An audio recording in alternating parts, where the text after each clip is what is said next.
Ain't nothing going to bring me down today.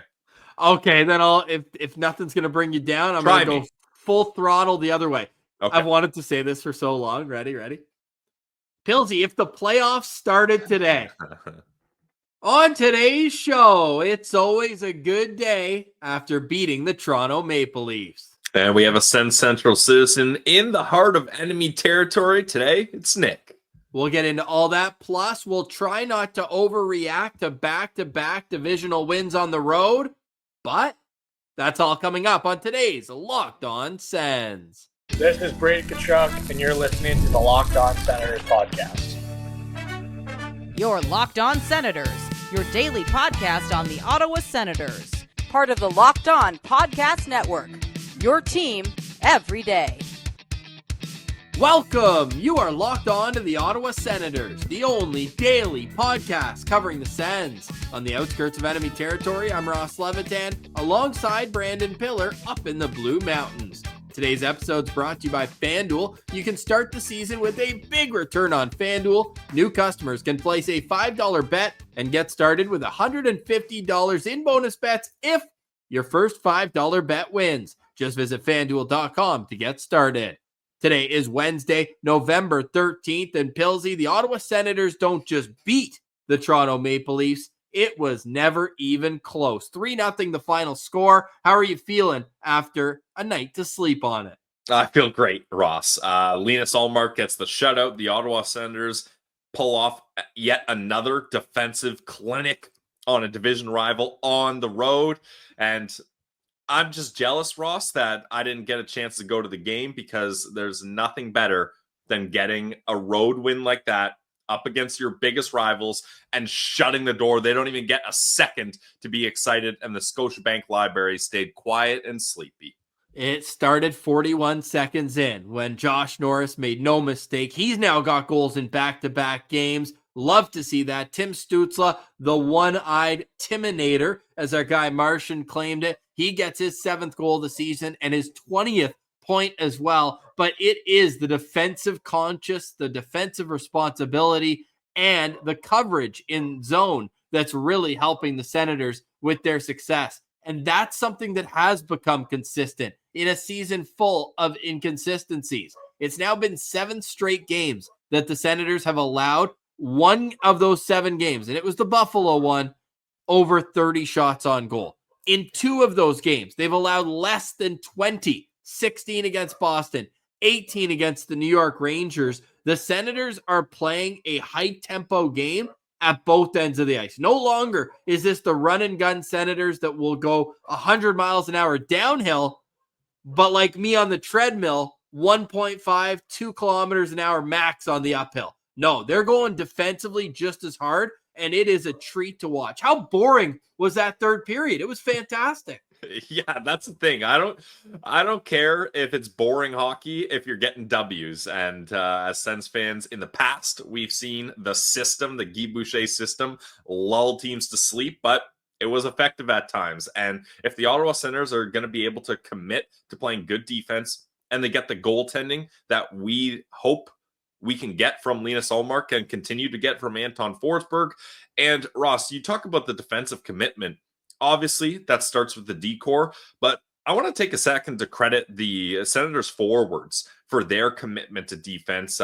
We had Mike Kelly on the show coming up tomorrow, and he's going to talk about the rush chances that the Ottawa Senators are doing a great job shutting down.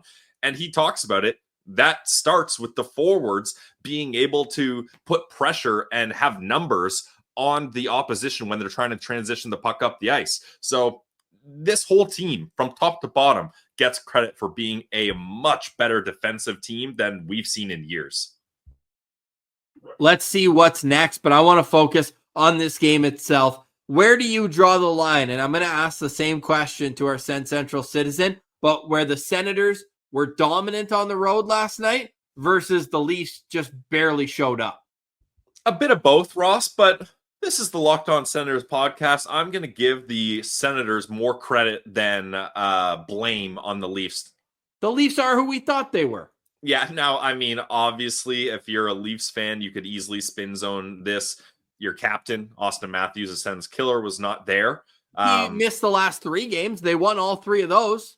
Yeah, that's fair. And Mitch Marner, William Nylander, not their best games. We've seen clips, Ross, of Craig Berube giving William Nylander a piece of his mind on the bench. Fly-by city. Yeah. At least he was flying by. Mitch Marner was nowhere to be found. Yeah, very quiet game for Mitch Marner, which I love to see. I'm not a Mitch Marner guy, so when he does not impress up against Ottawa, it's a beautiful thing for me. But the thing is, Ross, the Ottawa Senators deserve the credit because they're playing a hard game. Like, it was just so obvious. Even watching the condensed game, Ross, it was like the Ottawa Senators they had an extra boost to them that the Toronto Maple Leafs just didn't have. And that came in all 3 zones of the ice. They're forechecking hard. They're back-checking hard. They're winning those battles in the neutral zone to turn the puck over and bring it up their way in transition. So, and then you look at Linus Ullmark. Did he have to be Vezina winning caliber last night? No, but he shut the door when he needed to. And there's a couple of good chances for the Leafs that he completely not only gets the save, but covers it up, slows the game down, and doesn't allow chaos and offensive pressure for the Leafs. So there's literally nothing that I can nitpick about this game, honestly. The momentum goals to me were my favorite part, because how many times do we come on here and make excuses about how the Senators, they just need to clean up the goals in the first 2 minutes of the period, the last 2 minutes of a period, and the 2 minutes between when a goal is scored one way or the other. The Senators opened the scoring in the first minute, and then in less than 2 minutes in the second period, they get a goal from Tim Stützle first, and then Michael Amadio. So get this, that's a goal from 3 different lines in a 3-0 win. Everybody had their role to play, but if you wanted to zoom in on one line in particular, it would have to be the Stützle, Stützle, Batherson, and Giroux line, because when they were out on the ice at 5-on-5, I brought this up in the postcast. We had an hour last night, fantastic vibes, a record number of live viewers. You can join us after each and every game in the postcast. The line that had the most on either team shot attempts for at 5-on-5 was 5 shots, except for the Stützle, Giroux, Batherson line had 24. Wow. It was a clinic. And the fact that it was Morgan Rielly, you might remember him from the 2-hand cross-check to the face of Ridley Gregg last year. Not only did Stützle knock him on his ass in the first period, but that line just made their night miserable, start to finish. Yeah, and Ross, we talked about with Locked On Leafs host Mikey DiStefano, is there going to be some carryover from that tension of the Ridley Gregg slapshot goal? We didn't see any of that. Like, there was not even a hint of that. And I mean, obviously you had Ryan Reeves trying to mix it up. He was getting tangled with Brady Tkachuk in the neutral zone. And then who else was Reeves getting in the mix with later on? It was the all Winnipeg battle. Yes, Civil War. I mean, Hamonic gave him a cross check for the ages. That if you can knock down Ryan Reeves with the cross check, that probably should be a penalty. Luckily, the refs were looking at Nick Cousins in that play and didn't call it. But hey, the Hamonic cross check was so good, I thought it was Erica Branson. Yeah, guys don't like getting cross checked in the back. But really, there wasn't any of that bitterness boiling over. And I think, Ross, that actually ended up working out in the Sens' favor. They were able to stick to their game, not let their emotions get too far ahead of them. So great game for the Ottawa Senators. I mean, a 3-0 victory in Toronto. It's a beautiful thing. And Linus Ullmark, as you mentioned off the top, his first shutout as a member of the Ottawa Senators. Tomorrow, full game day preview, and Mike Kelly will join us. On the other side, we will discuss if we're overreacting to back-to-back road wins in Boston and Toronto. The Senators, for only the second time this season, have won 2 games in a row. The last time, you have to go back to games 5 and 6 of the season. They beat Tampa at home 5-4 and then shut out the Utah Hockey Club on the road. But now you're looking at a team that is 3-3 in November, and 3-5 on the road looks a lot better than 1-5. So they'll look to keep that going this Saturday in Carolina, but not before coming home to take on the Flyers tomorrow. We've got a SensCentral Citizen next. You're listening to Locked On Senators, your team every day. Today's episode is brought to you by our friends over at Select Quote. Select Quote's licensed insurance agents are the perfect teammates when shopping for customized, affordable life insurance.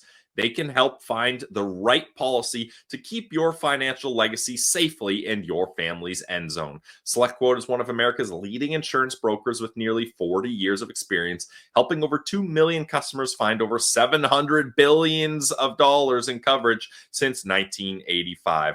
Other life insurance brokers offer impersonal, one-size-fits-all policies that actually might end up costing you more and covering less, not Select Quote. If you're in good health, they will work with carriers that could get you same-day coverage for up to $5 million with no medical exam required. And these policies are more affordable than you think. You could get coverage for up to $1 million for as little as $20 per month. Head to selectquote.com and a licensed insurance agent will call you right away with the right policy for your life and your budget. Select Quote, they shop, you save. So get the right insurance for you for less at selectquote.com/lockedonnhl. Go to selectquote.com/lockedonnhl today. That's selectquote.com/lockedonnhl. Check it out today, guys. Select Quote. Today's episode is also brought to you by new sponsor alert, Pilsy. Give me your best new sponsor alert.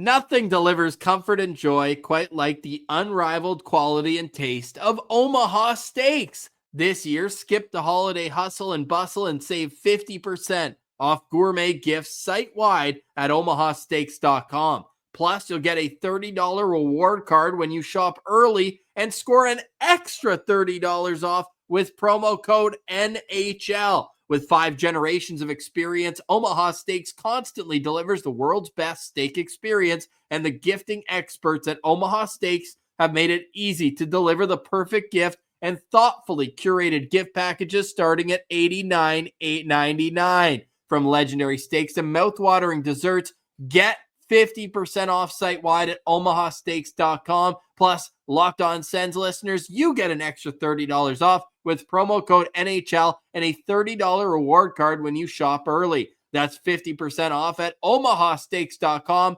OMAHA, and get a $30 extra coupon off with promo code NHL. Minimum purchase may apply. This product and deal is not available in Canada. This is for our U.S. listeners. And also, if you've got snowbird parents or family members living in the States, you can hook them up with omahasteaks.com, an extra $30 off with promo code NHL.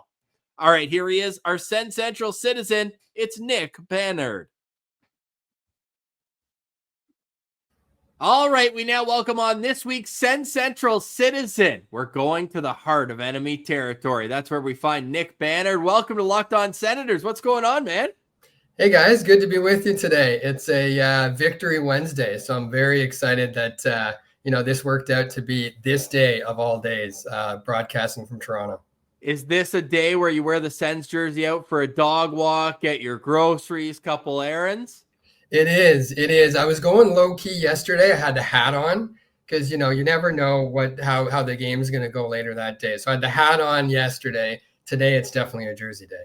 So, Nick, you're living in enemy territory. You have been for a while. That's been a running theme for us, Ross. A lot of our SensCentral citizens been in enemy territory.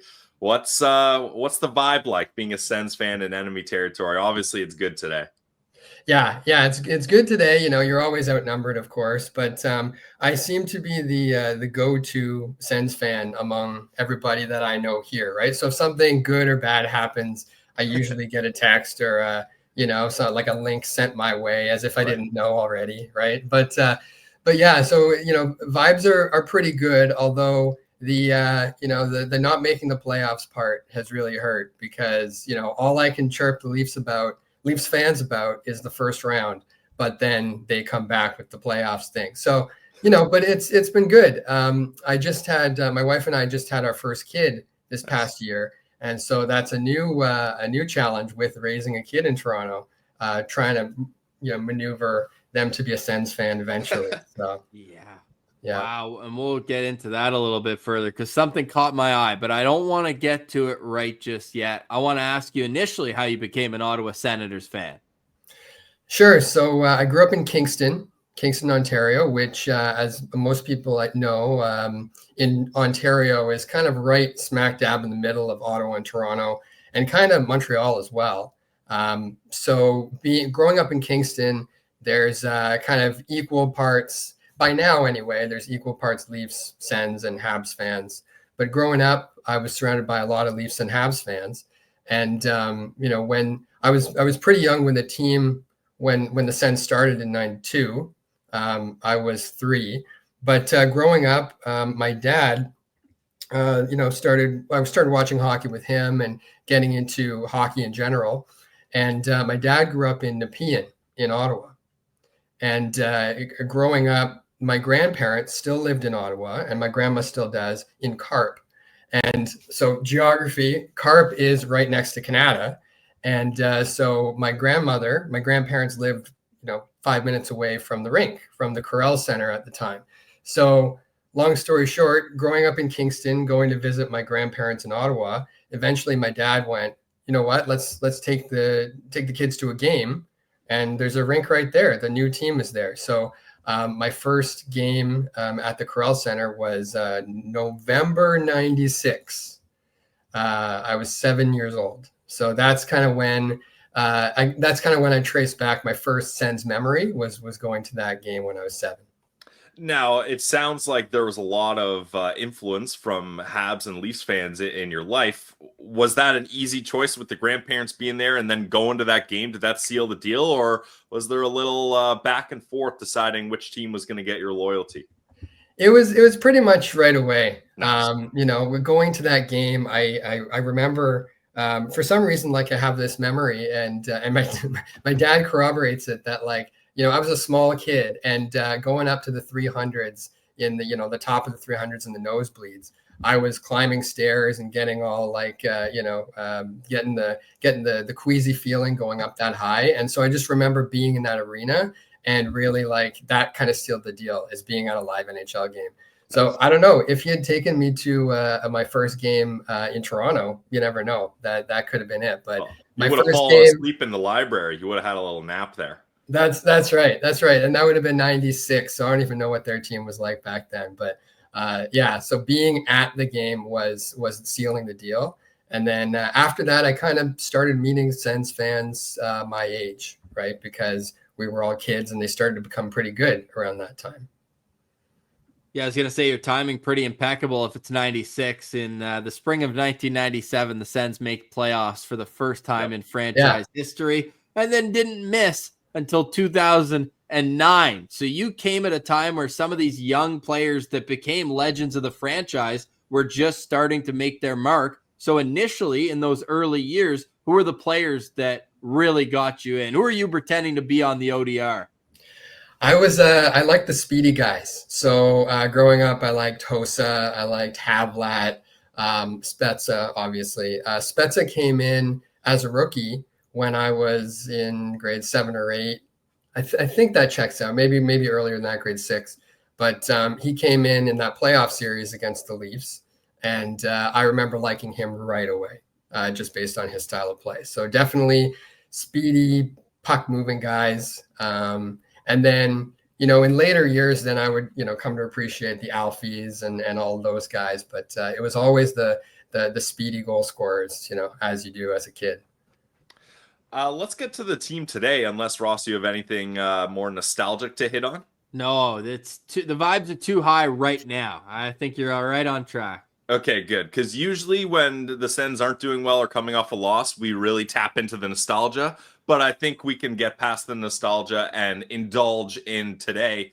Coming off a Battle of Ontario win. Nick, how you feeling about this team? And what'd you like most about last night's win? Lots of good stuff to get into. Lots of good stuff. Yeah, thank God. Feeling good today. Because I was a little nervous last night, but no, the team's looking good. I was really enjoying watching. Some of the guys that you've been talking about recently, like Nick Jensen and his defensive steadiness, that was good. I mean, Pinto coming in last night just means that his the spark that he gives the team when he is in the lineup is super evident, right away. And Allmark Allmark shutting the door and just, being steady and reassuring us that we got the right guy, that Allmark is that guy, that we no ifs, ands, or buts. Like, he's the number one, and hopefully he can do it again. It's been so much fun to see this team come together. More good games than not, too, right? Like, even in the losses, we've almost felt like it's been an excuse, but they've been good efforts in losses in a young team that's kind of hopefully in the same spot when you became a fan, where it's like you've got this young core. They haven't been able to get it done just yet. Now they can take the next step. How much of last night's game are you blaming on the Leafs' lack of discipline and battle? And there's a lot of Leafs reporters, I'm sure you're seeing it, James Myrtle leading the charge. Last night was just a bad game for the Leafs. No credit to Ottawa. It's a bad game for the Leafs. Where do you stand on that? There never is any credit, eh? Like, yeah, I think, there is something to be said for, like, where was Marner? Where was Nylander? Obviously Matthews wasn't in the lineup, but they were nowhere to be found. So that's on them. Like, I think Ottawa played a good game last night, and the defensive side of it really told the story. They took a couple dumb penalties, of course, but they shut the door on the PK. They were pretty solid in all areas of the ice. And I do like, it was kind of interesting because living in Toronto, the TSN broadcast, because it was a dual broadcast, both Sens and Leafs, and you get that panel of mixed voices on that panel. Kind of cool to see, because the regional broadcasts I have to like go out of my way to watch here. But the Toronto broadcasts I get. So it was nice to see on the broadcast they gave, equal weight to both teams, and you got Meth on there. Yep. So it was a good experience for me watching last night from here, knowing that there was Ottawa people on the panel that, we would be given a fair shake, at least last night. I want to pick up on, you mentioned a couple bad penalties in the chat on the postcast. Some fans saying Nick Cousins should be the guy who comes out when David Perron is back in the lineup. Now that he's the last forward out, now that Shane Pinto's returned, who are you looking at taking out if Perron is ready to go tomorrow? I don't know. That's a tough one. Recency bias, it might be Cousins. But they were getting some great stuff from the fourth line. That it's looking good. So I wouldn't want to mess with too much. I guess you don't want to really punish Cousins for one bad game, but like Amadio's doing well, and the guys on the bottom line are doing great. So I don't know. That's a tough question. Yeah, that fourth line, right? Do you want to split them up? And Zach McEwen would be my other option. I think his play's kind of tailed off the last couple of games. He's not used in any special teams. You might throw, even though Cousins only played 8 minutes against Toronto last night, he could be a guy that you sneak out on the PK. But remember last year, the Mother's Trip, Zach McEwen had a highlight reel goal to get things rolling in Philly, his old team. So I'm leaving him in for a revenge game. That's my dumb fan brain. So I think my answer is probably Cousins, just for a game. I don't think he's going to sit for long, but get him in a little bit of a rotation. Pilsy, who would you take out in that spot? Yeah, I think I was leaning McEwen before, but I just think Cousins, those were two bad penalties. And I think just it can one be bad penalty. One was a bad call. Okay, fair. But when you have two of them, they kind of compound interest on the blame. Exactly. Yeah, it looks a little worse. Yeah, I think that's what I would do. Just for one game, switch it up. Great panel. We all picked the same guy. Yeah, you can plug and play after that. Nick, how do you feel about Allmark moving forward? Are you riding him as a true number one goalie right now? Or do you think, hey, just because he got his first shutout, let's keep it easy and still mix in Forsberg a little bit? How do you want them to deploy the crease moving forward? I'd like to see more of Allmark. I'd like to see him get more reps. I mean, I'm not a goalie guy like you guys are, but I think I want to see a true number one emerge here. The only thing is his health. Like, did we figure out what exactly was his big health issue the last couple of weeks? No, they never really confirmed it. See, that's what scares me. But that notwithstanding, I want to see him get as many games as possible. I mean, he looks healthy now, so whatever it was, it seems like it's coming around, and he's looking and feeling better. So that's what you like to see. outside of Allmark, which offseason addition or, you know what, player in general has taken the biggest step or impressed you the most through these first 15 games? I think Nick Jensen. I really like his play. Like I'm on Twitter and I'm seeing everybody, you know, chime in with different things on different players. And a lot of the time when I watch the game, for some reason, I'm focused on the puck. I'm looking at, you know, how they're going to break out. And I kind of forget to watch the defense a lot of the time. And then, but the saying is, you know, like if you don't notice them, they're probably doing a good job. So, but I was noticing, like, and kind of counter to what I just said, though, I was noticing some really good play from Jensen last night. Just some like solid battles, breaking up plays, being being pretty solid in the back end. So I'm pretty happy with him. And then some of the other guys we haven't seen a ton of, like Perron, for example.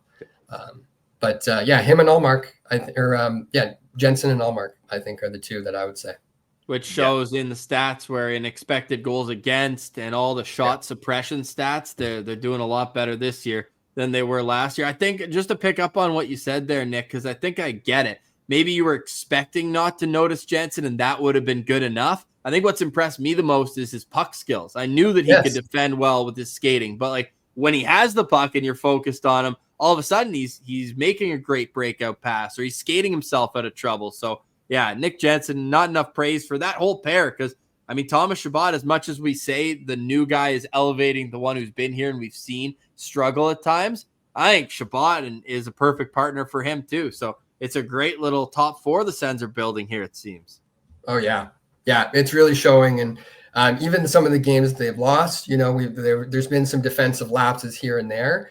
But, they've looked solid in a lot of games that they should have won or they have won. Right. So I think it's showing up on the advanced stats, and then hopefully it's going to show up in the win column soon too.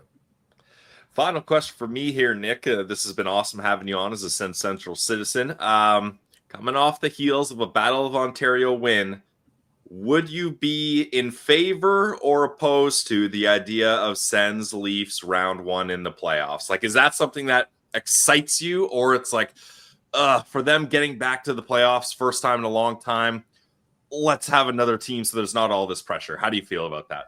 I'm definitely in favor. Nice.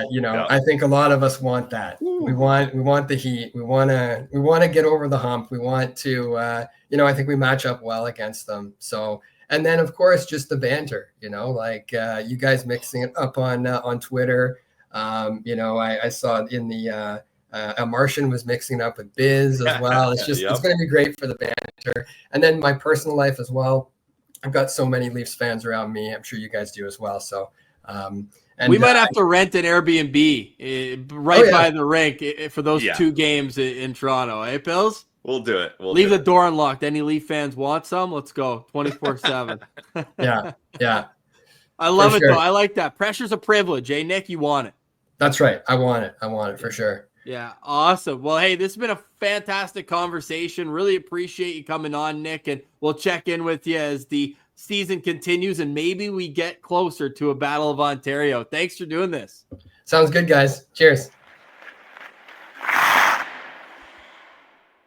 Today's episode is also brought to you by our friends over at FanDuel. You guys know FanDuel is the official online sportsbook of the Locked On Podcast Network, and it's America's #1 sportsbook. And right now, new customers can bet $5 and get $150 in bonus bets if you win. The FanDuel Sportsbook app gives you everything you need to place live bets on the NFL all in one place. So when you get a hunch in the middle of the game, you can check out the latest stats, view live play-by-play, and so much more on the same page where you place your bets. Just visit FanDuel.com to join today. Remember, you'll get started with $150 in bonus bets if you win your first $5 bet. That's FanDuel.com. Never waste a hunch and make every moment more with FanDuel, an official sportsbook partner of the NFL.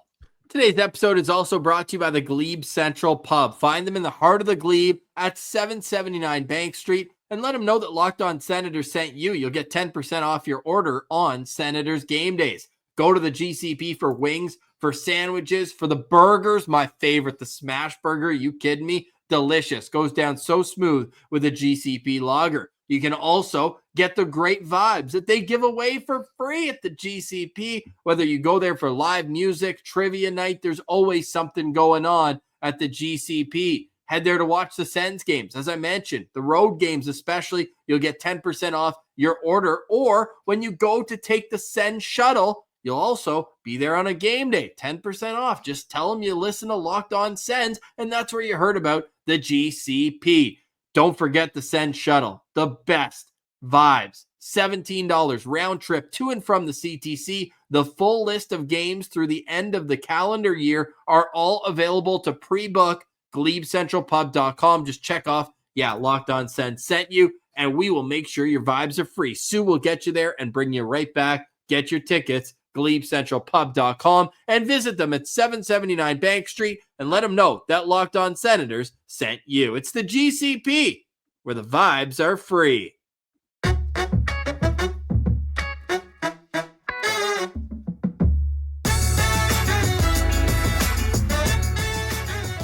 All right, Pilsy, the Ottawa Senators are 8-7-0, and at the time of this recording are in the second playoff spot in the Eastern Conference in the wild card. But Pilsy, this is the latest the Senators have been in a playoff position since 2017. That's 7 years ago.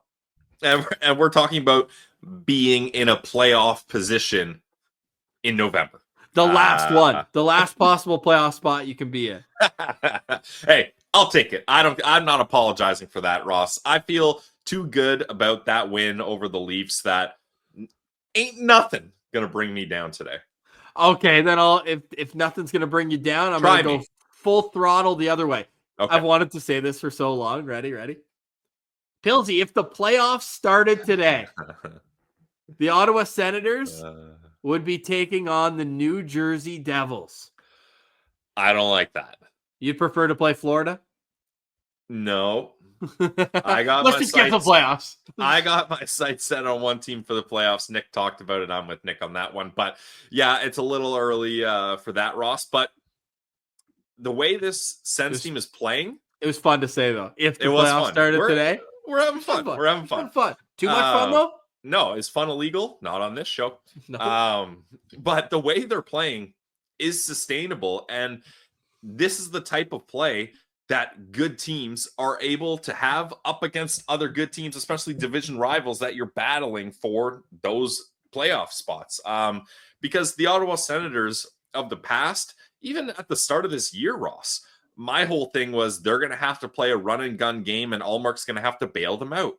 That's what we anticipated. Travis Green and the coaching staff, and you got to give the players credit, even the general managers credit as well, the way they've constructed this team. They've bought into a much more defense-orientated style of hockey, and that's really showing. And even not just Sens fans, Ross, the league is starting to take notice that the Sens are changing the way they play, and it's been successful, albeit short term. We're only on a 2-game win streak here. Let's make it a proper streak with a win up against Philly, trap game. Let's watch out for that, though.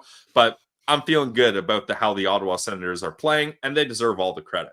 I think that the sustainability is the biggest reason for optimism after these back-to-back wins. It's the fact they were able to carry momentum from one game to the next. I can't remember the last time that they did that, where, I guess the Utah game they did, because they finished strong, they clamped down defensively, but they weren't dominant, right? They held the fort against Tampa in that third period. They got a timely goal. I think it was Noah Gregor on a shorthanded break, but they held on to that win.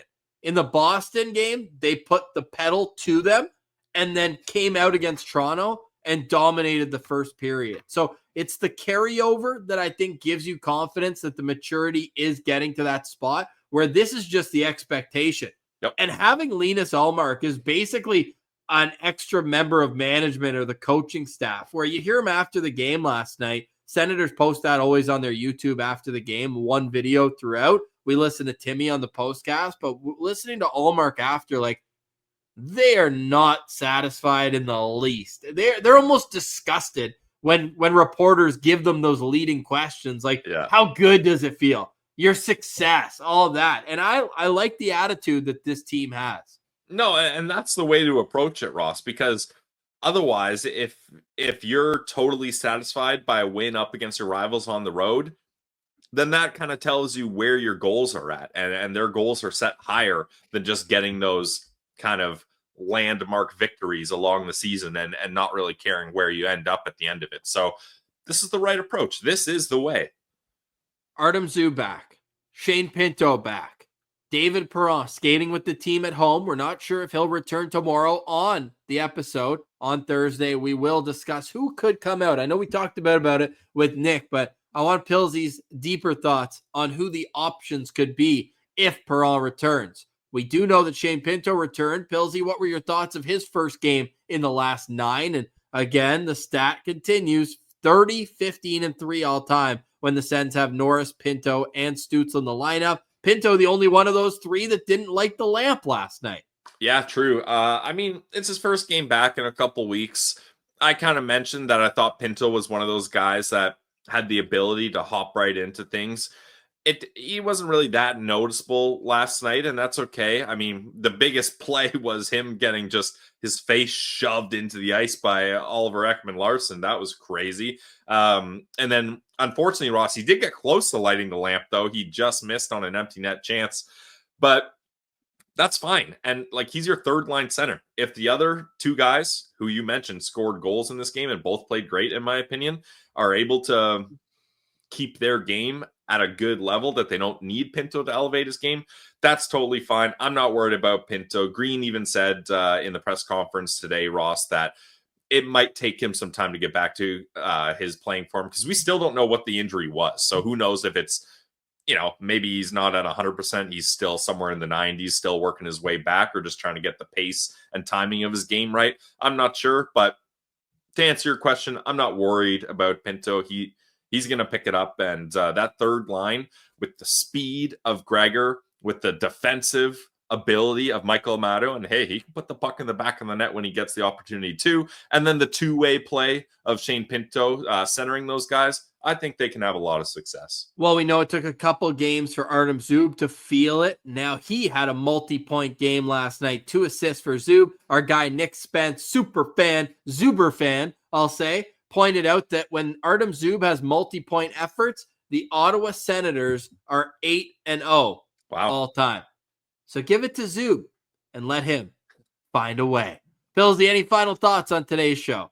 Yes, final thoughts for me is the Belleville Senators are playing tonight up against the Syracuse Crunch at CAA Arena. So hoping Belleville can keep the good start they've had to their season going. And Zach Ostapchuk will be back down there to add some reinforcements. And he had a hot start down in the AHL as well. So that's looking good for our friends down at the Bay of Quinte. Hosting the Syracuse Crunch, what are the odds the building will be louder than Scotiabank Arena last night? I mean, I would hope the Belleville Senators fans can be louder than that, because 41 seconds in, and you could hear a pin drop in that place. I wanted Allmark to get the shutout so bad, but I was ready if Toronto scored. I was going to post verbal meme, the guy sleeping at a game show, one. And he wakes up and starts clapping. That would have been the Leafs fans if they heard the buzzer, but they didn't. Sens got a 3-0 shutout. Loved having all the citizens in the postcast last night. The vibes were absolutely off the charts. If you did happen to miss it, it is available for you on YouTube and wherever you get your audio podcast. We'll be back tomorrow with analytics whiz Mike Kelly and a full game day preview. The Sens will host the Philadelphia Flyers at the Canadian Tire Center at 7 o'clock. All right, for Brandon Piller, I'm Ross Levitan. This has been another edition of the Locked On Senators podcast, your team every day.